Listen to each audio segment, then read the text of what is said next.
గాల్లో ప్రాణులు తేలడానికి వాటికి సంబంధించిన విషయాలను వేదాలు ఎక్కడైనా తెలుపబడిందా? ఈ ప్రాణాయామము అంటే ప్రాణము యొక్క నియమనం. ప్రాణం అంటే వాయువు, గాలి పీల్చడం విడిచిపెట్టడం, వీటిల్లో ఉండే భేదాలు, వాటి ద్వారా శరీరానికి ఆరోగ్యము అనే విషయాలను లోగడ అనుకున్నాం. ఇక మీరు అడిగేది ఇప్పుడు గాలిలో తేలడం.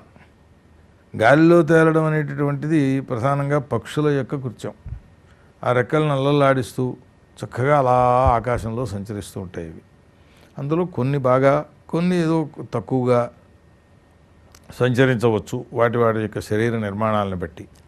ఇంకా రెక్కలు లేని మామూలు ప్రాణులు పైకి తేలడం ఉంటుందా అని ఈ యోగ మార్గంలోనే ఉపాసన ఇప్పుడు చేసే ఈ ప్రాణాయామోపాసన కనుక బాగా చేసినట్లయితే ఎక్కువ శక్తులు వస్తాయి అని చెప్పారు. ఏమిటి ఆ శక్తులు అంటే భాగవతంలో వర్ణించారు. అవి ప్రధానభూతమైనటువంటి 4 శక్తులు వస్తాయి. ఈ 4 శక్తులు క్షుద్ర శక్తులు అని వర్ణించారు. నిజమైన మోక్షమందు కోరిక కలిగిన వాడు ఈ శక్తుల్ని స్వీకరించడు అన్నారు. అప్రయత్నంగా వస్తాయిట, అవి కావాలని కాదు. ఆ యోగ మార్గంలో సంచరించి యోగంలోకి పెడుతుంటే ఏమిటవి అని ఆకాశయానం, ఆకాశం నుంచి వెళ్ళిపోతూ ఉంటాడు వాడు. అట్లాగే అదృశ్యుడైపోతాడు. అట్లాగే దూరశ్రవణం, మనకి టీవీలు రేడియోలు అక్కర్లేకుండా ఫోన్లు. ఇక్కడ ఇవాళ అమెరికాలో ప్రెసిడెంట్ ఏం మాట్లాడుతున్నాడు అని ఒక్కసారి వాడు మనస్సును అలా పంపించేటప్పటికీ ఆ మాటలన్నీ వాడికి వినపడతాయి. దూర దర్శనం, అక్కడ ఉన్నదాన్ని చూడగలుగుతాడు. అంటే మనస్సును అక్కడికి పంపించేసేసి అక్కడ జరుగుతుండే దృశ్యాలన్నింటినీ తెలుసుకుని వాటిని తను మళ్ళీ ఇక్కడ స్వీకరించి ఈ వాగేంద్రియం ద్వారా పైకి చెప్పగలుగుతాడు. అసలు ఇలాంటి శక్తులు ఉంటాయా వాడికైనా? ఇవి కలుగుతాయి. వాటిని క్షుద్రశక్తులు కాబట్టి యోగీశ్వరుడు స్వీకరించడు అని చెప్పారు. ఒకటి నేను చదువుకున్న వాళ్ళ దగ్గర బిళ్ళకూరు స్వామి అని ఒక ఆయన ఉండేవారు. వారు యోగా చేసేవారు. ఈ ప్రాణాయామాదులు చేస్తే భూమికి ఇట్లా పైకి లేచిపోతుందట, శరీరం తేలిక పడిపోయి. ఇంత ఎత్తున ఉండేవాడు ఆయన, పీఠం కింద ఉండేది. వీళ్ళు వెళ్ళేటప్పటికి మాట్లాడితే ఎక్కడ కంప ములిగిపోతుందో అని భయపడి నోరు మూసుకొని చూస్తూ కూర్చునేవారు. ఆయన కొంతసేపు అయ్యాక ఆ ప్రాణాయామాన్ని కిందకి దింపి మరే మొత్తం మీద మళ్ళీ మామూలుగా నేల మీద కూర్చునేవారు, పీఠం మీదకి. ఎందుకు చెప్తున్నానంటే ఈ మాటలు యోగమును గూర్చి ప్రత్యేకంగా యోగశాస్త్రములలో చెప్పబడి ఉన్నాయి.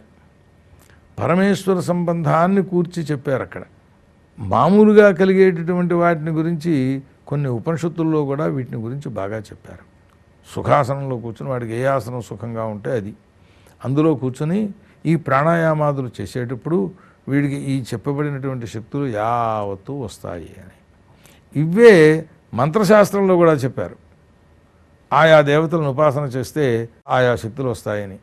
ఔదుంబర వృక్షం యొక్క కర్రతోటి పావుంకోళ్ళు తయారు చేసుకుని మనుష్య మాతృలు కనపడనటువంటి పర్వతం పైకి వెళ్ళిపోయి ఏదో ఒక దేవతను చెప్పారు. 1,00,000 పర్యాయాలు జపం చేసుకుని మంత్రసిద్ధి పొంది ఆ తర్వాత ఈ పాదుకలను 1,00,000 పర్యాయాలు అభిమంత్రణం చేస్తే వాటి మీద కూర్చుంటే ఎక్కడికి కావాలంటే అక్కడ ఆకాశంలోకి వెళ్ళిపోవచ్చు అని చెప్పారు. ఇవన్నీ అసత్యము, నాన్ సెన్స్ అని మనం మామూలుగా అనేసేయవచ్చు, అది పెద్ద విషయం కాదు. కానీ శాస్త్రములు చెప్పినవి ఎట్లా నిజమవుతున్నాయో వాటిని చూసిన తరువాత ఈ మాట అనలేము.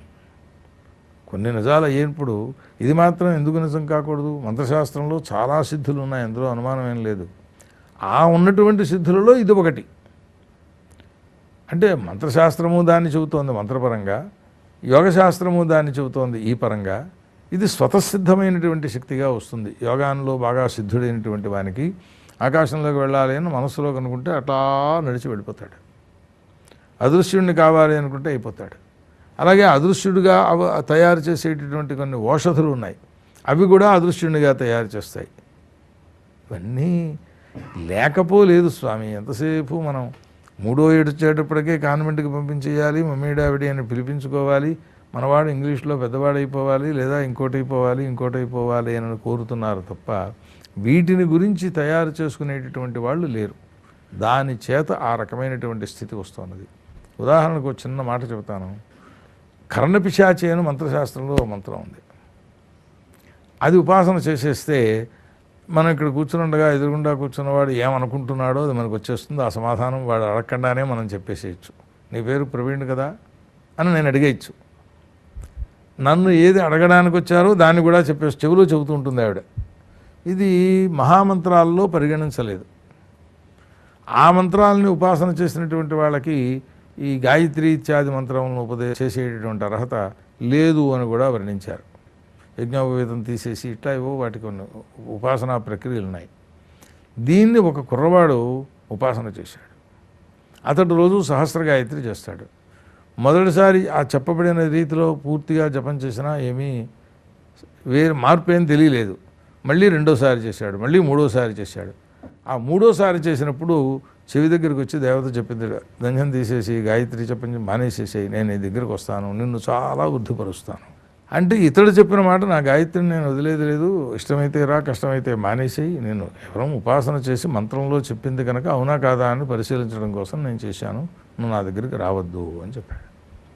ఇప్పుడు ఆ కుర్రవాడు నాకంటే కుర్రవాడు బాగాను, మహా ఉంటే 30 ఏళ్ళు ఉంటాయేమో ఇప్పుడు ఉన్నాడు. అంటే ఉపాసన చేస్తే ఈ మాట విన్న తరువాత నేను ఇది అసత్యమో అని నేను చెప్పగలనా? అట్లా మంత్రశాస్త్రపరంగా, ఔషధీపరంగా, అందుకోసమనే వారు ఏం చెప్తారు, పూర్వముందు చేసినటువంటి పాపములు రోగ వ్యాధి రూపేణ బాధతే, తచ్ఛాంతి ఔషధై జపై దానహోమాదిభి అని వీటి అన్నింటికీ చెప్పుకొచ్చారు. అంటే అన్ని శాస్త్రములు గమ్యం పరమాత్మను చూపించడానికే, అది ఎవరూ కాదని అనరు. అయిన తరువాత వాటిల్లో ఏ మార్గాన్ని ఎంచుకుని నువ్వు ఆ మార్గంలోకి వెళ్ళదలుచుకున్నావో కావాలి. యోగ మార్గం అనేటటువంటి దాన్ని తీసుకున్నట్లయితే అది కేవలం వాయువు మీద ఆధారపడి ఉన్నది. ఆ వాయువులో పెడితే శరీరం తేలికైపోతుంది. దూది పరకు అక్కడ పరిస్తే అదే ఎగిరిపోతూ ఉంటుంది కదా. అట్లాంటి తేలికైపోయిన శరీరం గాలిలో తేలిపోవడంలో ఆశ్చర్యమే ఉన్నది. శరీరం అంత తేలిక అవ్వాలి కదా. అది అవుతుందా అనంటే, ఏదో రామాయణంలో వెళ్ళేటప్పుడు ఏదో పిల్లి అంత రూపాన్ని ధరించి వెళ్ళాడు అని పోల్చాడు అక్కడ వాల్మీకి. ఆ పిల్లితో పోల్చడం ఏంటి, అపశకునం కదా అని వెళ్ళి వ్యాఖ్యాతల వివరణం దానికోసం ప్రశ్నించారు. ఆ పిల్లికి రాత్రి కళ్ళు చక్కగా కనపడతాయి చీకట్లో, అక్కడ ఉన్న పదార్థాలన్నింటినీ చూడగలుగుతుంది, మనకు లేదు ఆ శక్తి. రాత్రి వెతకడం కోసం వెళ్ళాడు కనుక సర్వమును చూడగలిగిన శక్తి కావాలి. రెండవది, అంతెత్తు గోడ మీద నుంచి పిల్లి కింద కురికేస్తుంది, దానికేం కాదు. అంటే దాని కాళ్ళ కింద దానికి కావలసిన ఏర్పాట్లు ఉన్నాయి. దాంతోపాటుగా చప్పుడు అవ్వదు. మీరు ఇంత రాయి కిందకి పడేసినా చప్పుడు అవుతుంది, ఏ పదార్థం పడినా చప్పుడు అవుతుంది, మనిషి పడినా చప్పుడు అవుతుంది. అంత దూరం నుంచి కిందకు ఉరికినప్పటికీ కూడా ఏ చప్పుడు ఏమీ అవ్వదు. ఈయన రాత్రిపూట వెతకదలుచుకున్నాడు కాబట్టి ఆ పిల్లి యొక్క లక్షణములు రాత్రి చూడడము. రెండవది, కోతులకు పగలు భూమి కనపడుతుంది, రాత్రి అగ్నిగుండంలా కనపడుతుందిట. అందుకోసమని ఈ పోలిక పోల్చాడు అక్కడ ఆయన. అంతేగాని పిల్లి శకునాన్ని దృష్టిలో పెట్టుకుని కాదు పోలుస్తా. ఈయన గంతులు వేస్తూ ఎగిరి వెళ్ళి మేడలన్నీ వెతికాడు. చప్పుడైతే వాళ్ళు నిద్రలేస్తారు. అది కాకుండా ఉండడం కోసం ఈ పోలికను అక్కడ చూపించారు అని వర్ణించారు. అంతంత రూపాన్ని ధరించడం, ఇంతంత రూపాన్ని ధరించడం అనేటటువంటిది మనం చేయగలమా? ఇది చేస్తే అటువంటి శక్తి వస్తుందట. లహిమ, మహిమ అని ఇట్లాంటి శక్తులు ఉన్నాయి. ఆ లహిమ మహిమ అంటే వీడు కావాలంటే పర్వతం అంత ఆకారం అయిపోగలడు, బరువు మాత్రం గడ్డి పరకంత ఉంటాడు. కావాలంటే చిన్న అణుమాత్ర రూపాన్ని ధరించగలడు, బరువు మాత్రం పర్వతం అంత ఉంటాడు. వాడిని కుర్చీలో కూర్చోబెడితే ఇంత రూపంలో ఉన్నాడని లాభం లేదు, వాడికి ప్రత్యేకం కుర్చీ చేయించాలి, కుంభకర్ణుడికి చేయించినట్టుగాను. శక్తి బలం అటువంటిది, అతని బరువు అటువంటిది. ఇట్లాంటి శక్తులన్నీ చాలా క్షుద్రంగా వచ్చేస్తాయని చెప్పి చెబుతున్నారు వారు. 6 మాసాల్లో ఈ యోగ మార్గంలో పరమేశ్వరుని యొక్క అవయవాలను ధ్యానం చేస్తే 6వ మాసం పూర్తయ్యేటప్పటికి పరమేశ్వరుడు ప్రత్యక్షమవుతాడు అని భాగవతంలో ఉన్నది. అది నిజమా? నిజమా అంటే చెయ్యి, ఆ పవిత్రతను సంపాదించుకుని. అంచేత మనం అనుభవంలోకి వెళ్ళేవు అని చెప్పి అనుకోవాల్సిన అవసరం లేదు. గాలిలో ఎగరడం అనేటువంటిది చాలా, అంతదాకా ఎందుకు వ్యాయామాలు చేసి శరీరాన్ని తేలికపరుచుకునేటటువంటి వాళ్ళు లాంగ్ జంప్ చేస్తే 20 అడుగులు చేస్తాడు. మనం కూర్చున్న చోట్లోంచి పక్కన అడుగు వేయడానికి మనిషి సహాయం కావాల్సి వస్తుంది. వాయువు ద్వారా ఈ వాయుమండలంలో సంచరించేటటువంటి శక్తులు పూర్తిగా ఉన్నాయి. అర్జునుడు ఇంద్రలోకంలోకి వెళ్ళాడు, అలాగే రేవతక మహారాజు బ్రహ్మలోకంలోకి వెళ్ళాడు, మళ్ళీ తిరిగి వచ్చాడు అని ఇట్లా కథలు ఉన్నాయి కదా. మరి వాయుజయాన్ని పొందేటువంటి వాళ్ళే